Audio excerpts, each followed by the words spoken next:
Olá pessoal, que a graça de Cristo esteja com vocês. Em mais esse vídeo nessa série sobre a história da igreja, você vai conhecer comigo a história de Moody, um dos maiores evangelistas e reavivalistas e pregador de multidões no século XIX. Então você vai conhecer um pouco da história dele. Se você nunca ouviu falar dele, mas creio que você já ouviu falar de alguma forma, ele é muito famoso pelas suas campanhas missionárias e os seus congressos e os seus grandes eventos. Então ele era conhecido como também um avivalista e pregador e ganhador de multidões. Então fique comigo até o final desse vídeo, deixa o like no vídeo, deixa a inscrição no canal se você não é inscrito, compartilhe esse vídeo para alcançar mais pessoas e bora para mais esse vídeo.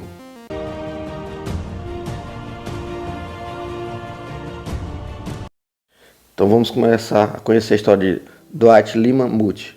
A maioria dos americanos hoje provavelmente não conseguiria sequer identificar Dwight Lyman Moody como um dos evangelistas do século XIX. No entanto, durante sua época, ele era conhecido internacionalmente. Moody falava frequentemente para públicos de 10 mil a 20 mil pessoas. Ele apresentou o plano de salvação, por voz ou caneta, e pelo menos 100 milhões de pessoas. D.L. Moody pode muito bem ser considerado o senhor protestante. A Era Vitoriana. Moody nasceu em 1837, poucos meses antes da Rainha Vitória iniciar seu reinado, e morreu em dezembro de 1899, apenas 9 dias antes da virada do século. O ministério de Moody ocorreu na Era Dourada, um período de dramática expansão industrial, urbanização e crescimento econômico. Um historiador, obviamente crítico tanto dos excessos da Era Dourada, como de evangelistas como Moody, escreveu sarcasticamente, abre aspas, havia o reavivalista Moody, barbudo e imprudente, com seus 280 quilos de carne de Adão, cada grama da qual pertencia a Deus, fecha aspas. Uma perspectiva tão estreita, no entanto, não consegue compreender Moody. Moody não foi apenas um produto de sua época, melhor dizendo, mas também um arauto de uma nova. Ele foi pioneiro em técnicas de evangelismo que permanecem praticamente inalteradas até hoje. Ele proclamou uma nova escatologia do pré-milenismo e promoveu um novo espírito ecumênico. Sobre essa questão de pré-milenismo, o pré-milenismo é sobre o milênio literal no reino de 1000 anos de Cristo. É uma das interpretações sobre o milênio. E isso, no século XIX, isso foi resgatado, porque no início na igreja primitiva esse pensamento era comum e era a maioria. Mas, junto com o pré-milenismo, eles também colocaram o dispensacionalismo, que é a visão de separação entre Israel e a igreja, que Deus trabalha com esses dois povos em épocas diferentes e vai voltar a trabalhar com o povo de Israel, o povo judeu lá no futuro, né? Então já essa parte já não é da igreja primitiva, já é mais recente, já no século XIX. Ao refletirmos sobre a infância rural e carente de Moody, sua carreira como evangelista e educador e seu papel como pai, ele rapidamente abandona a imagem de uma antiguidade vitoriana e emerge como uma pessoa real. Juventude de Moody. A juventude de Moody não contém indícios de que mais tarde ele se tornaria um evangelista famoso. Ele nasceu em Northfield, Massachusetts, em uma família de pedreiros. Seu pai morreu quando ele tinha apenas 4 anos, deixando sua mãe, Betsy, encarregada de criar 9 filhos, todos com menos de 13 anos. Possivelmente por causa do tamanho da sua ninhada, Betsy Moody nunca incentivou Dwight a adquirir uma boa educação ou a estudar a Bíblia. Consequentemente, sua escolaridade total equivalia hoje ao ensino de 5ª série. Aos 18 anos, quando tentou filiar-se a uma igreja congregacional, foi reprovado num simples teste de conhecimento bíblico administrado pelos diáconos. A educação de Moody foi, segundo muitos padrões, inadequada. Ele nunca foi para a faculdade ou seminário, nem foi ordenado clérigo.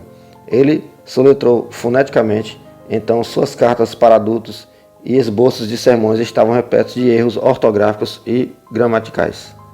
Se a educação de Moody foi inadequada, outros aspectos de sua infância o equiparam para sua futura carreira. Suas origens humildes fizeram com que, quando adulto, ele nunca perdesse contato com as pessoas comuns Ele não gostava de fingimento ou deferência para com aqueles de posição social mais elevada. Com os esforços heróicos de sua mãe para manter a família unida, Moody aprendeu as virtudes da economia, do trabalho duro e dos laços familiares estreitos. Com ela, ele também adquiriu ternura. Já adulto, ele começou a chorar repetidamente ao perceber que havia magoado ou ofendido alguém involuntariamente. Suas desculpas públicas à pessoa ofendida foram profusas e sinceras. Crescer numa aldeia agrícola que durante a sua infância se tornou numa vila com vários negócios, fez com que se sentisse confortável tanto no ambiente rural como no urbano. Tão confortável, na verdade, que aos 17 anos ele começou por conta própria a procurar emprego como vendedor de sapatos na loja de seu tio em Boston. Moody como evangelista. Em Boston, Moody trabalhou na loja de sapatos de seu tio e ingressou na IMCA, local porque oferecia excelentes oportunidades educacionais e sociais. Aos 18 anos, a pedido de seu professor da escola dominical, ele confiou em Cristo para o perdão dos pecados e se converteu. Pouco depois, mudou-se para Chicago, onde teve tanto sucesso vendendo sapatos para diversos empregadores, que em 4 anos economizou $7.000. Os contemporâneos que o conheceram durante esses anos recordaram a sua energia física ilimitada, a sua astúcia natural, a sua autoconfiança e seu otimismo eterno. Moody pode ter se tornado um estadista industrial como John D. Rockefeller ou um barão ladrão como Jay Gould, mas em vez disso foi afastado dos negócios e direcionado para o trabalho missionário entre os imigrantes pobres alemães e os escandinavos no centro da cidade. Em 1858, ele estabeleceu uma escola dominical missionária em North Market Hall. A partir deste trabalho, 6 anos depois, foi formada a precursora da Moody Memorial Church. Em 1861, ele desistiu dos negócios para trabalhar em tempo integral em empreendimentos sociais e evangelísticos da IMCA e em sua escola dominical. O espírito ecumênico e a preferência não denominacional de Moody permitiram-lhe grande liberdade no recrutamento de professores e alunos, incansável, inovador e pouco convencional. Ele recrutou novos alunos oferecendo-lhes doces e passeios de pônei gratuitos. Inclusive foi nesse tipo de recrutamento dele, ecumênico, ou seja, de abranger várias denominações, ou ele simplesmente não olhava essas placas, né? Ele recebia todos, que ele foi conhecendo pessoas como Cyrus Scofield, de quem eu já fiz um vídeo passado, e também teve contatos com John Nelson Darby. Embora fosse um cantor monótono, ele conduzia os cânticos com entusiasmo, ensinava a lição bíblica e dispensava a cada aluno pelo nome. Enquanto isso, Moody buscava incansavelmente contribuições financeiras de ricos empresários evangélicos como John Farwell e Cyrus McCormick. Apesar da personalidade direta, brusca e impetuosa de Moody, os filantropos reconheceram que ele se preocupava genuinamente com os pobres urbanos. Moody também criou ministérios para a comunidade adulta de Chicago. Sob sua liderança, o IMCA desenvolveu uma distribuição de folhetos em toda a cidade e realizou reuniões diárias de oração ao meio-dia. Sua missão realizava reuniões de oração à noite para adultos, bem como chás às sextas-feiras e aulas de inglês para imigrantes recentes. Em 1864, ele expandiu sua missão para uma igreja, a Illinois Street Independent Church, para famílias de imigrantes. Como presidente da IMCA de Chicago por 4 anos e um organizador de igrejas de sucesso, ele se tornou um orador popular nas convenções da IMCA e uma vez passou 4 meses visitando e falando em IMCAs na Inglaterra. O grande incêndio de Chicago em outubro de 1871 fez com que Moody deixasse o trabalho na igreja para seguir carreira como avivalista itinerante. O famoso incêndio destruiu sua igreja, sua casa e a IMCA local. No início ele estava espiritualmente deprimido, mas finalmente percebeu que muita de sua energia havia sido gasta no trabalho de comitês e na arrecadação de fundos. Ele decidiu agora concentrar-se na pregação do Evangelho de Cristo, pois estava convencido de que o mundo seria mudado não pelo trabalho social, mas pelo retorno de Cristo e pelo estabelecimento do seu reino milenar na terra. A sua rejeição consciente das antigas noções do pós-milenismo, que era uma visão sobre o milênio, né, que é diferente do pré-milenismo, e a aceitação do pré-milenismo, impeliram-no num vigoroso esforço missionário para a evangelização do mundo nesta geração. Então ele era uma pessoa muito preocupada com a questão da expansão do evangelho no mundo, para que todas as pessoas fossem ganhas, para que isso apressasse a vinda de Cristo. No verão de 1873, ele corajosamente partiu pela fé para a Inglaterra com seu líder de canto, Ira Sankey, e suas famílias. Depois de pregar por 2 anos na Inglaterra, Escócia e Irlanda, ele retornou à América como um avivalista internacionalmente famoso. Imediatamente, representantes de inúmeras cidades americanas pressionaram-no para realizar uma cruzada em suas cidades. Esse aqui foi o Moody foi o grande precursor, pessoal, para o que vocês conhecem hoje como pregadores de cruzadas, de grandes evangelismos, televangelistas. Esse Moody aqui foi uma das grandes referências nesse sentido, foi o que começou, né? Nos 3 anos seguintes, de 1875 a 1878, Moody conduziu campanhas de avivamento em grandes cidades como Filadélfia e pequenas cidades como Newburyport, em estruturas que vão desde pistas de patinação convertidas até depósitos ferroviários abandonados. Durante essas cruzadas, ele foi pioneiro em muitas técnicas de evangelismo. Uma pesquisa de moradores de casa em casa antes de uma cruzada, uma abordagem ecumênica que angaria a cooperação de todas as igrejas locais e líderes leigos evangélicos, independentemente das filiações denominacionais, apoio filantrópico da comunidade empresarial, o arrendamento de um edifício amplo e central, a apresentação de um solista gospel e a utilização de uma sala de inquérito. Olha só, pessoal, isso aqui tudo você está vendo acontece hoje em dia. Isso aqui foi coisas técnicas que Moody desenvolveu nas suas campanhas evangelísticas. Como educador, Moody, embora continuasse a conduzir cruzadas evangelísticas, em 1879, Moody mudou o foco principal do seu ministério para a educação.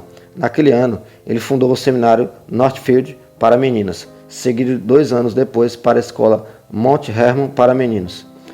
Finalmente, em 1886, Moody lançou o Instituto de Trabalho Bíblico da Sociedade de Evangelização de Chicago, renomeado Instituto Bíblico Moody, pouco antes da sua morte. Ele esperava que o fornecimento de uma educação centrada na Bíblia produzisse um exército de leigos treinados para o trabalho de evangelismo nas cidades em crescimento da América. Em 1880, Moody convidou adultos e jovens em idade universitária para a primeira de muitas conferências bíblicas de verão em sua casa em Northfield. Seu espírito ecumênico e a falta de treinamento teológico afastaram Moody de posições doutrinárias rígidas, como aqueles que caracterizaram os contemporâneos nos movimentos de santidade, perfeccionismo ou dispensacionalismo. Porque dentro desse movimento tinha pessoas muito rígidas em relação a vestimenta, músicas, o que beber, o que comer, não no sentido de religiosidade extremada, né? Mas é porque é um pessoal que queria ter marcas distintivas na sociedade, né? Esse movimento de santidade, inclusive, influenciou muito o movimento pentecostal, melhor dizendo, que veio a surgir a partir do final do século XIX para a sequência do século XX. Ele convidou palestrantes de diversas tradições teológicas para essas conferências de verão. Numa conferência, o movimento estudantil voluntário foi fundado por 100 estudantes que se comprometeram a trabalhar em missões estrangeiras após a sua educação universitária. Em 1894, como parte do treinamento leigo no Moody Bible Institute, ele fundou a Colportage Association, uma organização que usava vagões evangélicos puxados por cavalos, dos quais os estudantes vendiam livros e folhetos religiosos em todo o país. Olha o tanto que esse cara era crânio. Ele não foi nenhum escolarizado, um erudito, mas ele era uma pessoa realmente inteligente apesar disso.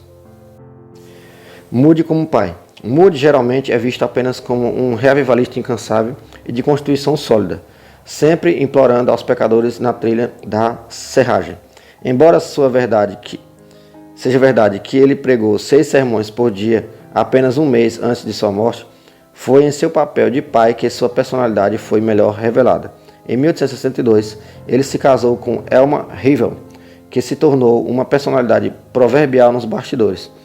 Ela foi mãe de seus 3 filhos, Emma, William e Paul. enquanto também servia como sua secretária pessoal.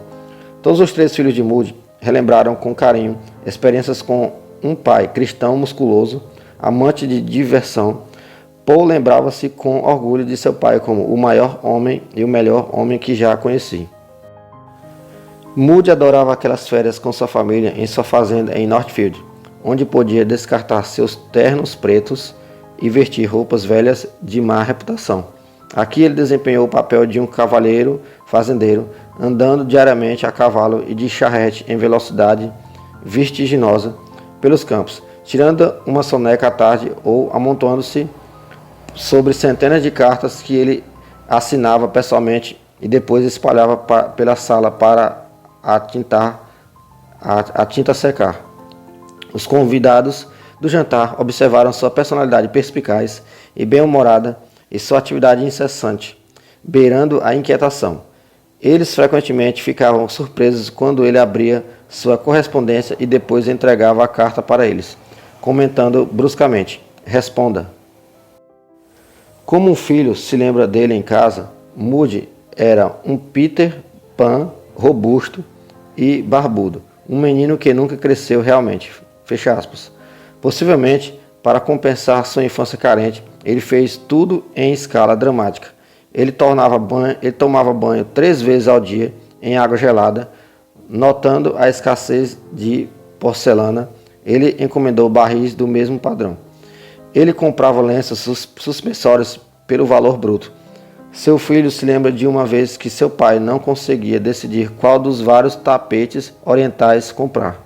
Então ele comprou todos impulsivamente.